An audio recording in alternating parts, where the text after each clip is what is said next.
Beijing is a place that you need to go because in Beijing you will find the Forbidden City, Tiananmen Square, the Summer Palace, and you will also find, not too far outside of Beijing, the Great Wall where most people will go to visit.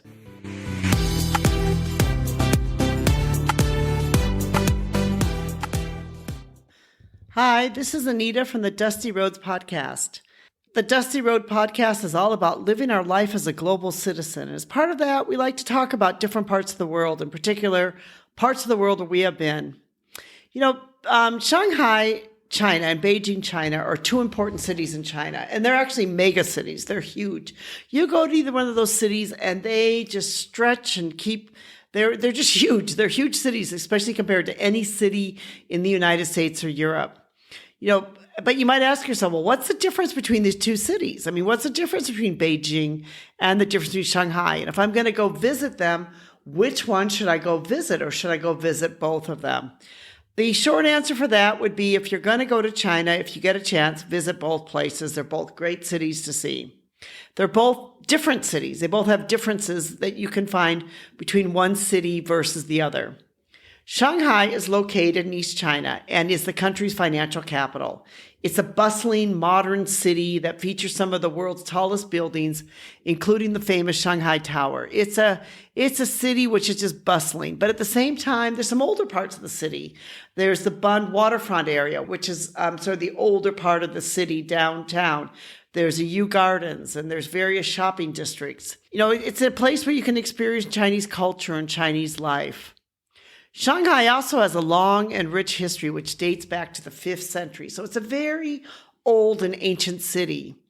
It's an important trading port during the Tang Dynasty, when it became known as China's 4 great trading cities. And its economy flourished as merchants from all over Asia would come to trade within China or come to trade within Shanghai. They trade a lot for Chinese silk because there's a lot of silk producers in Suzhou and that area outside of China. You can find a lot of silk there. In the 19th century, it was one of the first cities in China to open up for trade with Western countries. Many foreign businesses have established their offices in the city. And so this has led for an influx of wealth within the city itself. In 1863, there was a Shanghai International Settlement. The settlement had both American and British enclaves in Shanghai, in which the British and the American citizens had special privileges and rights compared to Chinese nationals. So it was kind of a little bit, you could almost compare a little bit like a little America and a little Britain, but within the city of Shanghai itself. This treaty was actually repealed in 1943. So almost for about 80 years. You could kind of say that, Americans that were living in Shanghai and the British that were living in their part, that they sort of had some special privileges because they were British or American citizens. But because of this, Shanghai sort of always had this understanding, maybe a little bit of the West. So there's no surprise that in the 20th century, that Shanghai began to build itself as a major city for financial and other type of aspects of life. It became one of the most important cities for business and industry. And in the 21st century, it's continued to expand and develop as one of the world's greatest cities by not only population, but just by many other aspects of the city itself. It's now considered one of the most important financial centers of the world. Now, Beijing, China is a little bit different than Shanghai. It's not exactly the same. It's located north of China. And it's also known for its vast cultural heritage, but it's also home to the government of China. So it's basically the seat of China, or it's a place where the government of China rules China from. But more important than that, it's also a great cultural center because it has some of the most important cultural landmarks that China has to offer. So if you're looking to see some of the things that China has to offer, culturally, Beijing is a place that you need to go because in Beijing you will find the Forbidden City, Tiananmen Square, the Summer Palace, and you will also find, not too far outside of Beijing, the Great Wall where most people will go to visit. Beijing is important because Beijing has been the capital of China almost for 1,000 or more plus years. There was just a very short period of time when it was not the capital, and the capital was moved to Nanjing. But throughout most of China's history, Beijing has been the capital of China. So this makes it one of the most influential cities, and this means that Beijing has always played a very significant role in Chinese history. That's why it's also a place where it's filled with beautiful parks and culture and many other things that you can see throughout the city itself.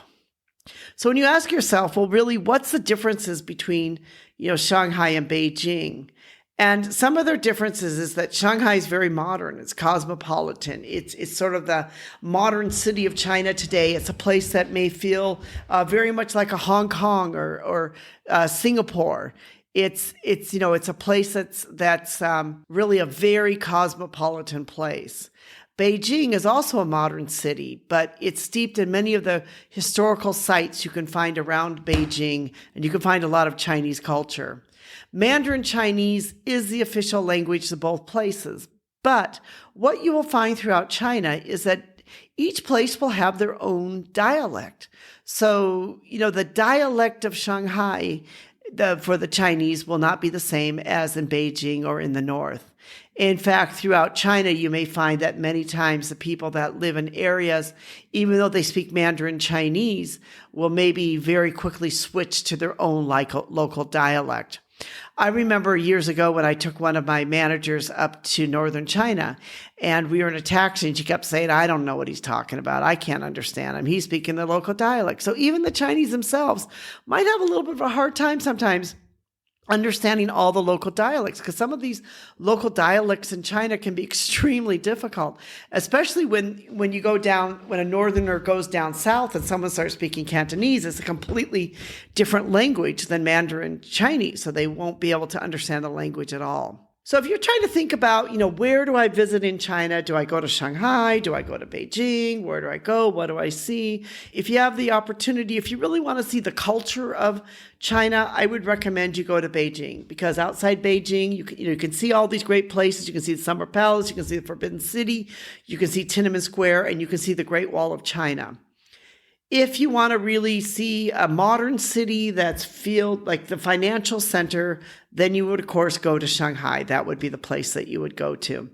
But if you can, I would suggest that you visit both places, because they're both important and significant cities within China itself. If you'd like to be able to read more about this, we have a blog written on this about the differences between Shanghai and Beijing, and you can see some pictures there of some of the great buildings and other things, which is in each of them. We have a little video you could also watch about them.